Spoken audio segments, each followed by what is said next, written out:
Makanya darah itu nggak ada pabriknya ya. Nah itu karena diproduksi oleh tubuh kita sendiri. Halo, perkenalkan nama saya Septiani. Mau bertanya dong, emang benar donor darah itu banyak manfaatnya? Warga sedulur Banten, pernahkah Anda bertanya, tindakan sederhana apa yang bisa membuat perbedaan besar dalam hidup seseorang? Atau mungkin Anda penasaran bagaimana cara menjaga kesehatan tubuh tapi bisa sambil membantu sesama? Jawabannya mungkin lebih dekat dari yang Anda kira. Salah satunya yaitu dengan mendonorkan darah. Ya, donor darah yang merupakan proses pengambilan darah dari seseorang secara sukarela untuk disimpan di bank darah sebagai stok darah untuk kebutuhan transfusi darah.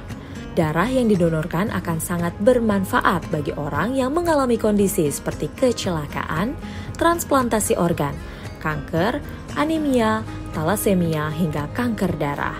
Dr. Diana, Wakil Kepala Palang Merah Indonesia Unit Donor Darah Kabupaten Serang mengatakan, setetes darah yang kita berikan dapat menyelamatkan orang lain. Terlebih satu kantong berisi 150 cc, bahkan bisa menyelamatkan hingga 3 nyawa sekaligus. Bagaimana tidak, mengingat kebutuhan transfusi darah yang begitu banyak setiap harinya, sedangkan darah hanya diproduksi oleh sumsum tulang belakang manusia, tidak ada pabrik pembuat darah. Diproduksi oleh sumsum tulang belakang, makanya darah itu nggak ada pabriknya ya. Donor darah menjadi salah satu aktivitas yang banyak memberikan manfaat. Bukan hanya membantu menyelamatkan nyawa penerima, namun juga memberikan banyak manfaat bagi kesehatan pendonor, terlebih jika dilakukan secara rutin. Berikut ini manfaat kesehatan yang dapat dirasakan dengan mendonorkan darah. Antara lain, pertama, dapat menjaga kesehatan jantung, karena dengan donor darah ternyata dapat memperlancar aliran darah hingga mencegah penyumbatan arteri. Rajin mendonorkan darah bahkan mampu menurunkan resiko serangan jantung kira-kira hingga 88%. Bukan hanya itu, mendonorkan darah juga bisa meminimalisir resiko kanker, stroke, dan bisa membuat kadar zat besi dalam darah menjadi stabil. Kedua, dapat meningkatkan produksi sel darah.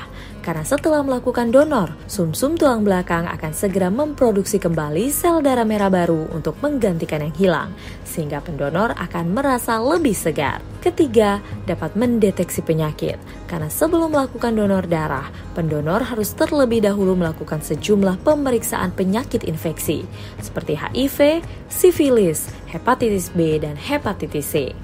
Hal ini penting dilakukan untuk mengantisipasi adanya penularan penyakit melalui transfusi darah. Tentunya hasil pemeriksaan yang dilakukan akan meningkatkan kesadaran pendonor untuk menjaga kesehatannya. Kan kalau darah diproses, diperiksa 4 penyakit infeksi, HIV, hepatitis, sifilis. Hepatitisnya itu B dan C. Nah itu nanti ketahuan dia menderita penyakit apa. Meski banyak manfaat kesehatan yang akan didapatkan oleh pendonor, dan donor darah dapat dikatakan sebagai kegiatan yang mulia karena dapat membantu sesama, namun tidak semua orang bisa menjadi pendonor. Selain harus melewati beberapa prosedur, juga terdapat persyaratan yang harus dipenuhi oleh pendonor, seperti telah berusia 17 tahun dan maksimal 70 tahun, berat badan minimal 45 kg, tekanan darah 100 hingga 180 sistol dan 60 hingga 80 diastol. Pendonor juga sebaiknya memiliki kadar hemoglobin sekitar 12,5 serta bebas dari penyakit kronis. Intinya adalah harus sehat jasmani dan sehat rohani. Terus di screening juga ditanya ada penyakit apa, misal epilepsi, stroke, atau jantung, diabetes nggak boleh. Benar harus sehat jasmani dan rohani. Yuk donor darah dengan langsung mendatangi unit donor darah terdekat Anda. Karena donor darah adalah tindakan sederhana yang memiliki dampak besar. Mari kita bersama-sama membantu sesama dengan selalu menjaga kesehatan.